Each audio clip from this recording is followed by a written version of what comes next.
به نام خدا. امروز تاریخ 19/5/1402 هست. من استان زنجان، منطقه زنجان رود، زمین‌های زراعی یامچی. خدمت آقای مهندس جعفری هستیم، مجموعه فروشگاهی رویش.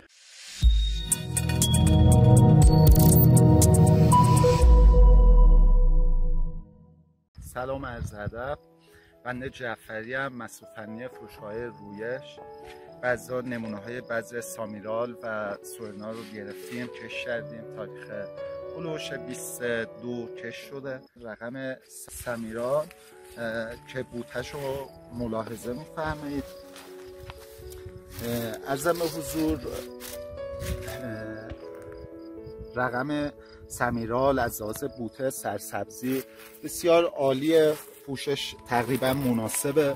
میوه هاش تقریبا تو هر بوته 4 عدد 3 عدد با وزن 3-4 کیلو به بالا ما داریم. رقم سورنا تعداد بوته هاش، مقدار بوتش بسیار عالیه. وزن میوه ها تقریبا بالای 4 کیلو 5 کیلو ما داریم. بعد از لحاظ بیماری خاصی ما ملاحظه نکردیم توی مزرعه. ارزم به حضور بابت کودایی که ما توی مزرعه استفاده کردیم، کود سوپرفوسفات تریپ بود.